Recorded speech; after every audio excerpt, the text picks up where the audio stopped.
HBCUGameday.com. Getting ready for week number 2. Week number 1 is done. And Stephen, you hear this. I'm Tolly Carr along with Stephen J. Gaither here.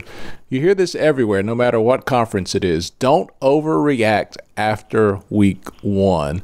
But the temptation is really there, especially for a lot of fan bases whose teams didn't look so good, and some teams really looked extremely well in the first week, Stephen. For most teams, I was talking with Coach Latrell Scott at Norfolk State earlier today, and he played Rutgers, and they start their season at the beginning with 3 FBS teams. So, it's one of those things where, especially early in the year, most of the schools, especially in HBCU football, the FCS or Division II, they're either playing teams that are, above them for money games, or they're playing teams that, they brought in kind of the same thing as a team that they know that they can win. So it's going to be hard to judge your team season by these first couple of weeks, especially until we really get into conference play.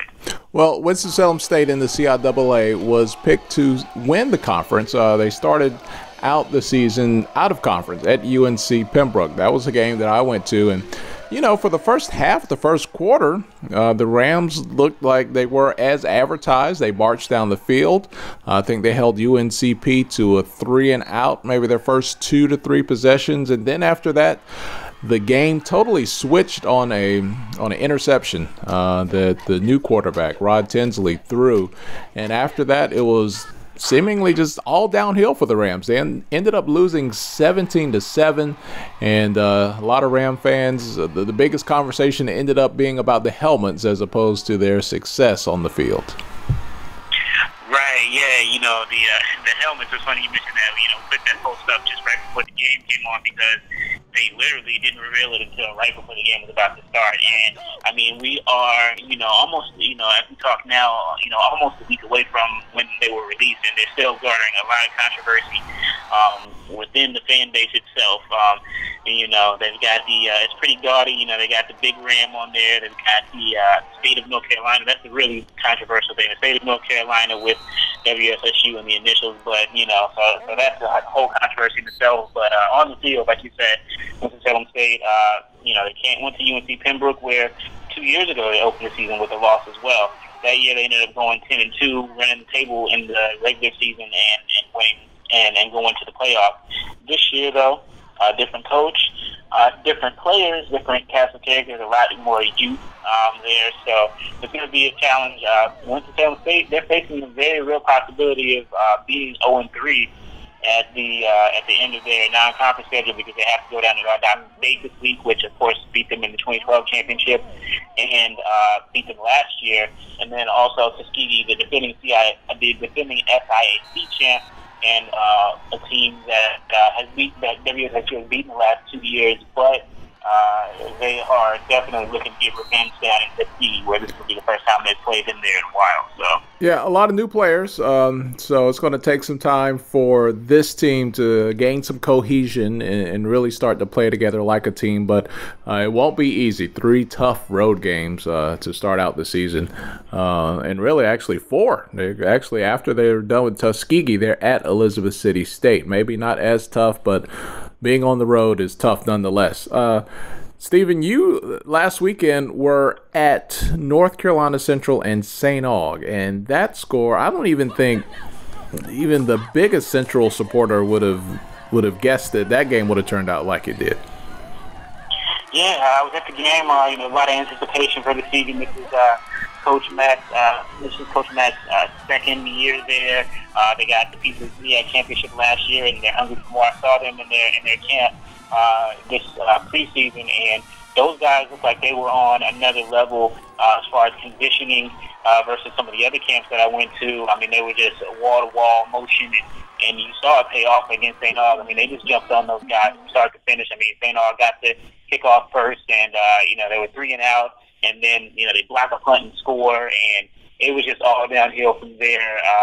Very great, it's the best you could hope for if you're a Central fan. If you were a St. Aug fan, you were just after the first quarter, you were really just kind of hoping it would end soon, especially since they didn't bring their band with them. So I think what you saw there was a team in North Carolina Central, who's going to challenge for the MEAC title. So they're one of the better FCS teams that we have in HBCU football, and USC is school at St. Aug, where they're gonna have some funding issues, and they're gonna be trying to stay away from the bottom of the CIAA Southern Division. So still early. Now those guys have to go and face Duke next week in North Carolina Central. So again, that's another game we won't really get a true test of the team because of the level of competition. But you can learn something about the team.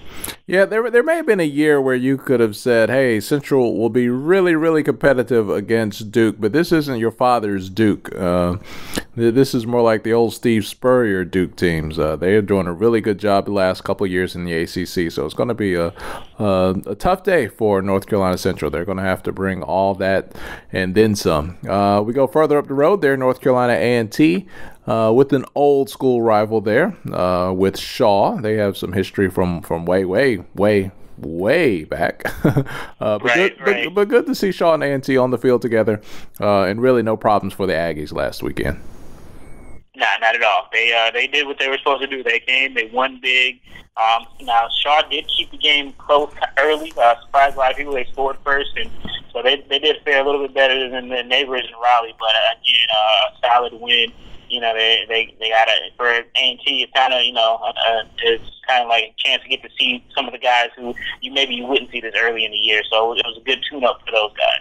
When you look across the rest of the landscape for HBCUs, and you talk about the SIAC, the SWAC, what else jumps out to you that you'll be keeping an eye on for week number 2?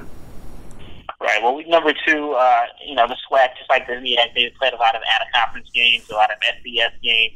But so week 2, there is still going to be some of that, but they're actually going to start transitioning to playing conference games. So you've got Alabama State at Alcorn State. Alabama State came up short in the John Merritt Classic against Tennessee State.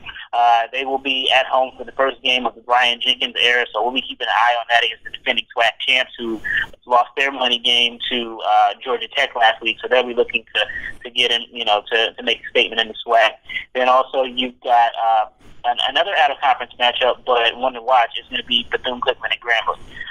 Last year, Grambling really kind of first started turning heads when they went down to Bethune-Cookman and almost got a win. So, the Grambling program under head coach Broderick Fobbs last year, it improved to 7-5, which was worlds better than it had been in a while. So a lot of optimism down there. Last week, of course, they played Cal in a money game that they weren't going to win, but they did pocket a nice bit of change, and the band got a lot of exposure. So this week, I think, is going to be a very important game for them. It's going to be in Grambling, and if they can find a way to win this, that would really make a statement that last year was not a fluke. Bethune-Cookman, we don't know how good they're going to be. They've got a new coach, because their coach, Brian Jenkins, previously left to Alabama State. So they're going to be looking to get their first win of the new era down there as well. So that's going to be a game that's definitely going to be worth keeping an eye on, as is Jackson State and Tennessee State, the Southern Heritage Classic. With those guys together, it's always a good game. So, those are some of the games down in the SWAC that we're going to keep an eye on. So it seems like across the board, Stephen, week 1 is kind of, get out there and hit somebody different other than your own teammates. Not the closest of competition in week 1. Week number 2, it seems, is all about getting your money before you get ready for conference play. Right, yeah. For a lot of these teams, that's what it's going to be. You got Central Athens. You've got right down the road. You've got their rival, North Carolina A&T playing at North Carolina. So that's going to be another one of those games that you're going to keep an eye on.